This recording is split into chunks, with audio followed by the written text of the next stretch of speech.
Good morning, Genesis family. Welcome to day 4 of the Red Letter Challenge. Now listen, I know what some of you are already saying. Pastor Brian, you said this was a practice-based challenge, and so far all I've done is read information. And I understand that. It's called introduction.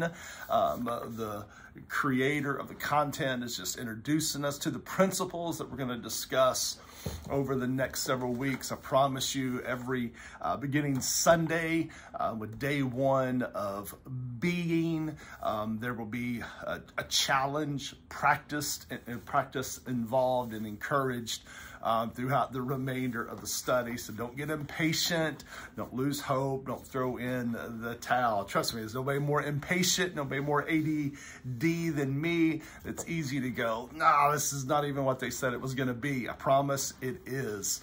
I'm going to give tomorrow away. Tomorrow's going.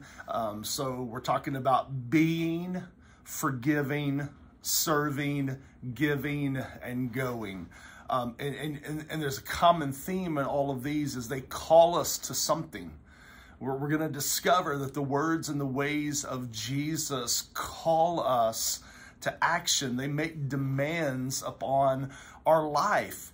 That's why following Jesus is about a commitment to the words and the ways of Jesus. It's not just doing religious stuff, like going to church, being a good person. The words and the ways of Jesus, the lordship of Jesus makes demands upon our life. And it's rooted in 2 things. One, surrendering to his authority, but also trust.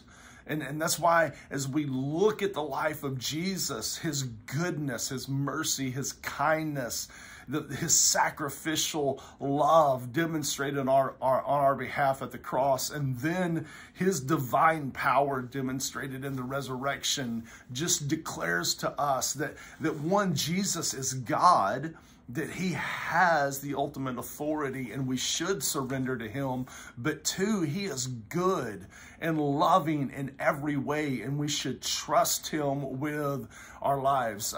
This morning I stumbled across this passage in John chapter 5 where Jesus is having this contentious conversation with the Pharisees, the kind of the religious elite of his day.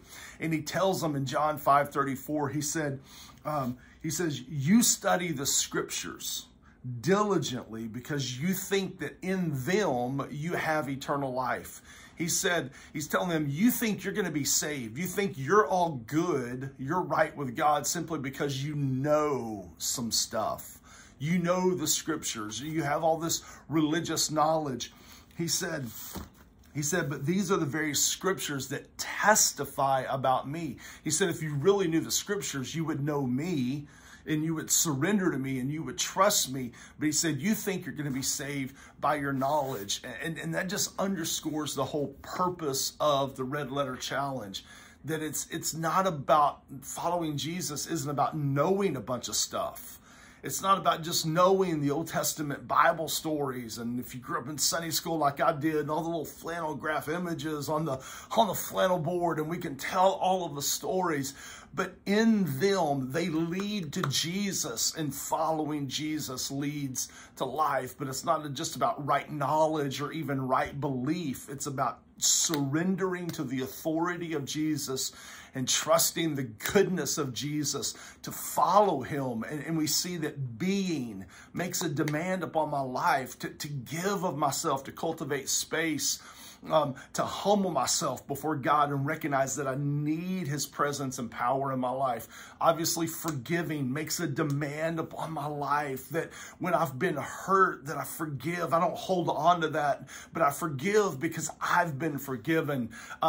Serving, Jesus said, I've not come to be served, but to serve and to give my life as a ransom for many. So following Jesus means that we serve others. We give our lives away for the sake of others. others, even though it's inconvenient and costly at times.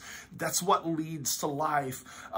Giving, like Jesus, God is generous. For God so loved the world that he gave. That generosity is life-giving, not just to the recipient, but also to the giver himself. Jesus said it's more blessed to give than to receive. It makes a demand upon our life. And then going, that we're not just to cling tightly to our faith and hold the fort until we get to heaven, but we're to go, we're to share this good news of Jesus with others. And I'm convinced of this. The more we commit ourselves to the words and the ways of Jesus, the more we will experience the life of Jesus, his joy, his peace, and we will want to share that with others. I think so many times when we talk about evangelism and witnessing and going, a lot of times we get real drawn up and uncomfortable because we're not experiencing anything that we're excited to share in our faith. But the more we commit to follow Jesus and experience the person of Jesus, not like the Pharisees who just knew a bunch of religious information, but Jesus said, in them, they lead to me and I lead to life. And when we discover that life, we will want to share it with others. So stay committed, stay devoted.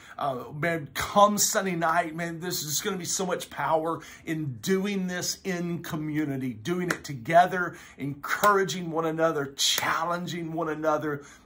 I believe it's going to be life-giving. I believe it's going to be reinvigorating to many of us with our faith, our commitment to Jesus. So stay diligent, stay committed to the 40 days. If you've missed a day, it's so easy to get caught up. Just go back and read the day that you missed. But stay committed, and we hope to see you Sunday morning. Come gather with us, celebrate the goodness of God, but gather with us Sunday night in community as we really dive into the meat of this challenge. Man, we love you guys. Hope you have a great day, great weekend. We're going to be looking for you Sunday right here at Genesis.